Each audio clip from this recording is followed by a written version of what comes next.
Ladies and gentlemen, my name is James McClain. My artist name is Damemadame.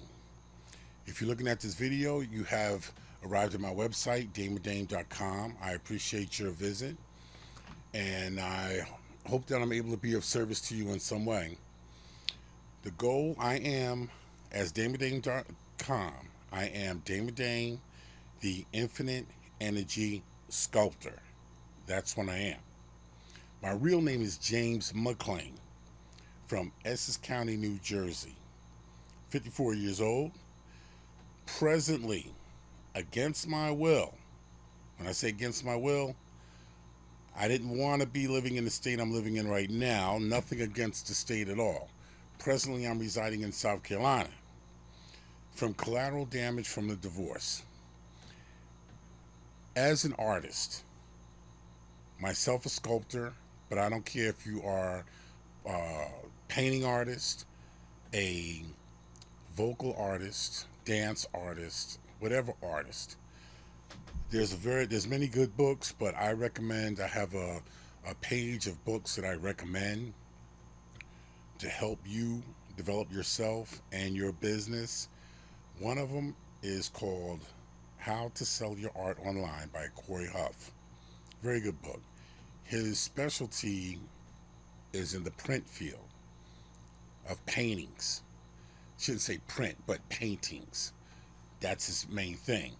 But the theories, the thoughts, the recommendations, his resources, everything that he has applies to across the board. If you're an artist, it applies to you. Just that simple. I'm doing this bio of myself as a recommendation of his in the book, because I am 54 years old. I'm divorced now 4 years, father of two children. And just for the record, I actually got married, bought a house, then had two children, and went on from there. My marriage was troublesome from the very beginning. I stayed for my kids. My oldest ended up going to college, and that's how come I was in a situation, basically making the best of a bad situation. Moving on. I retired from the fire department in East Orange Fire Department, after 27 years. 22 of those years, I worked for myself as an independent cable television producer, broadcasting programs on Comcast Cable, the largest broadcaster in the state of New Jersey. I produced programs for the Small Business Administration, which we're going to cover a lot about that.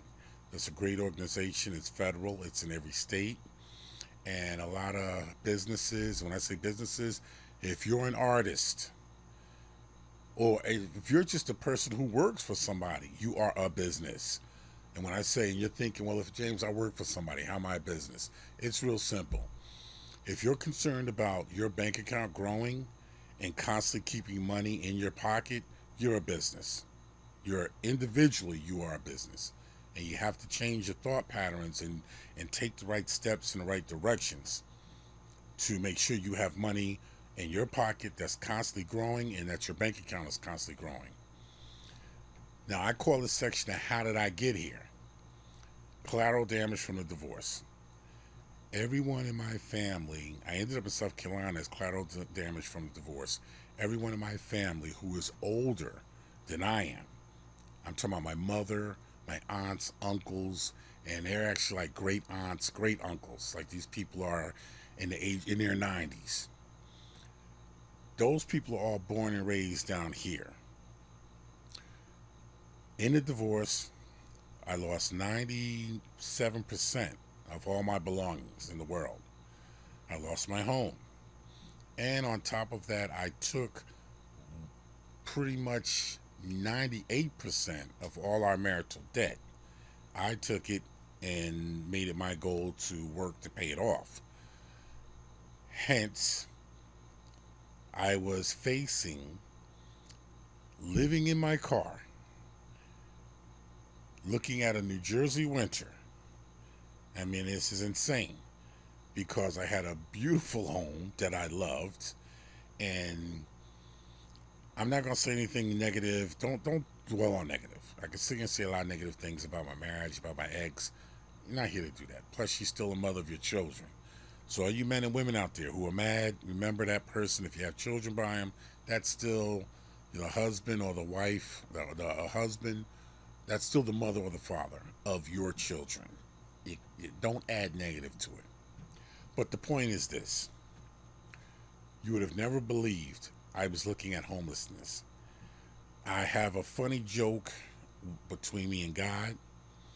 My God. That's one thing about God. I'm not here to talk you into anything that has to do with God. And definitely, I am convinced that I don't believe in the same thing that a lot of people believe is what you would call God. But I have a running joke with my God saying that he exiled me from New Jersey. Before I lost my home, I had 6 very close business associates that are like family. We're a family relationship, and we work together, make money together, doing the television deal. 6 friends that had homes with space that I was already given an invitation. James, if you lose your house, you can come. We have a bedroom. We have another apartment. 6 places I had to go. When I lost my home, all 6 were not available. All 6 of those places were filled in with family members of theirs that moved in with them. Try to get a job at the post office. Shut that down. You have to get it online. In New Jersey, you have to do it online. And if your computer will not let you into your account to take the test, post office says you're on your own. Too bad. Couldn't get the job for the post office. I tried to get into a homeless shelter. The only homeless shelter I could get in real soon had only 30-day time period for you to be in. Come on, 30 days? 30 days was not enough time to do anything. I said to the lady, and the only way they give you an extension is you would have to be able to prove that you had like a lease agreement that you signed with somewhere that they're preparing an apartment for you. They'll give you another month extension. And the lady who runs the shelter, she's very nice. She said, "This is not for you. This is not for you." I said, "You don't understand. I'm not, I'm desperate." I said, "I know this isn't for me. Like, I'm not a person who does homeless shelters. It's just that I want to stay in New Jersey and I just need to get back on my feet. Problem is, winter is right around the corner. You do not want to live in your car in New Jersey during a winter. It's closest thing you can get to consciously doing suicide, okay? Totally you don't want to do that." But I said, if I can just squeeze it out, get some shows going, in 60 days, I'll be back on my feet. So they only did 30 days. So I couldn't stay there.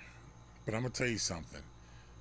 And again, this goes back to my experience, my running joke I have with my God. I went home, and I'm talking to my mother had just recently got over a cancer operation, and here in South Carolina.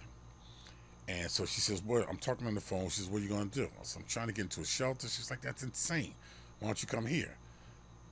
This is how much I did not want to come down here to South Carolina. And we need to be clear, people. I'm not, nothing to do with South Carolina. I don't want to leave my business connections, my home, where my friends and business, from personal and business, my life is in New Jersey. So she goes, "That's crazy." So I said, so she says, "Why don't you come down here and see me?" I said, "Well, if I do that, it would just be considered a long visit. Like, I'm not intending to come down here to actually set up shop to live as a resident, like set up life down there. It would be, I get on my feet and I'm out of there, back to New Jersey. And after coming down here and living now for about a year, I call New Jersey civilization. You take it the way you want." But that being said, I sat down on my favorite chair in my living room, turned on the TV. I said, "God, if it's meant for me to go to South Carolina to rebuild my life, send me a sign. So, because you know I'd rather stay here. I don't want to stay in a homeless shelter, but I'm willing. I don't care. That's how desperate I want to stay here and start my life over. As I turn on the TV, commercial comes on, and lo and behold, there's a gentleman with the plaque. When you take the police photo, they give you that plaque with the numbers on it. And the name, I'm making the name up, but it was an African-American young man. And his name was Alfred Sharik, is wanted by the New York State Police for brutally stabbing his roommate to death in a homeless shelter. I'm like, really, God? Really? You got to make it that obvious? Like, you couldn't even just beat around the bush a little bit, make me kind of figure out what you're trying to tell me? It's like, really? Of all times, you give me like a direct message, clear as day. I got it. So, like the clamp it said, packed up the car with the 2% of belongings I have, headed down 95, and ended up in Liberty, South Carolina, where my AT&T phone doesn't even get a bar. Okay? That's the beginning of my life to bring me into how I became an artist, a sculptor.